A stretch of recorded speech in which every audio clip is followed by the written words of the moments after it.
Redwolf Tactical Episode 1 9 Things You Should Know About Grunts. Redwolf Tactical is a mini-series produced by Redwolf Airsoft. The purpose of this series is not to teach you hard facts, but instead to shed light on a few different ideas, concepts and factors that are worth thinking about. We do not insist on any one way of doing things, only that you keep your mind open to any and all other things. Newer players may find this series useful for picking up something more than just the basics. Veterans might find these videos more useful for things they might have missed, or just to point their younger comrades towards for some advice. Whatever your reason, we hope you can watch the Redwolf Tactical series and find it informative or at least enjoyable. 1. What is a grunt? In this episode we shall be talking about the basic rifleman. The rifleman, aka infantryman or grunt, is the basic element trooper of any typical airsoft team. We tend to use the term grunt as in airsoft the basic trooper need not necessarily carry a standard assault rifle. 2. What does a grunt do? Grunts are not so much a specific role but the lack of one.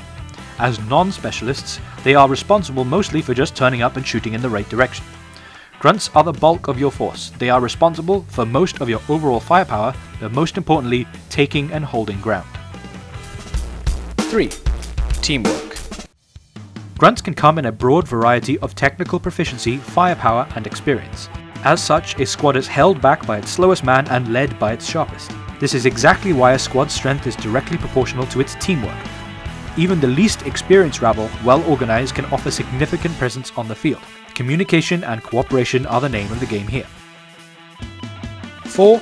Squads.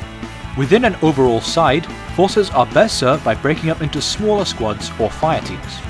Airsoft is typically casual and small scale, so we do not bother with subdividing into branches, wings, regiments and whatnot. Quite simply, your entire force is broken up into squads. Each squad is made up of a bunch of grunts with a smattering of a specialist or two, if available, and at least one designated squad leader. 5. Hold the line. Fancy specialists can have higher kill ratios, multiply firepower and extend engagement range and supply all kinds of support capabilities, but ultimately it's the grunts that form the line, hold the line and advance the line. As great as elite squads are, it's the sheer volume of grunts that rolls up that ultimately crushes the opposition and takes that zone. 6. Primary armament.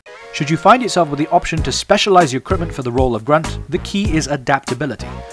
An assault rifle with a mid to long length barrel gives you good range. A nice decent gearbox and spring allows you decent performance, and a healthy supply of magazines keeps things ticking over. A grunt might have to place aimed fire at range, or hose something at middle distance, or clear a bunker, or sweep a trench, or storm a castle, or take a hill, or whatever it is the game dictates that needs doing. The key to a grunt's success is his or her ability to deliver some kind of better than nothing result, whatever the results need to be. AR-based AEGs like M4s and M16s are the typical choice. With grunts mostly being beginners, casual players and some veteran grunts, the AR gives you a lot of options. With a vast array of models, parts and accessories to choose from, you can start with a basic model, but over time modify into something more suitable to your needs. Ideally, grunts should at least mostly be using the same family of standard weapons so that squads can share magazines. Whether planned or not, this tends to be M4s and M16s without even trying, which is exactly why most people just go with the flow if they want cross-compatibility of supplies with friendlies. 7. Typical engagement. Simple iron sights are fine, but red dot scopes help too. Zoom is a waste of time as more often than not your targets will be squarely inside your normal range. Those that are beyond your range should be left for your marksman anyway. 8. The loadout. A vest with lots of magazines is fairly crucial. A force cannot suffer a slow in its advance because its grunts are stopping to top up magazines. As such, there is no such things as too many magazines on the loadout of a grunt. 9. Backup weapon. Any and all troopers should always have a sidearm to complement their main weapon should their primary become unavailable for whatever reason. Sidearms are mainly chosen for reliability and simplicity.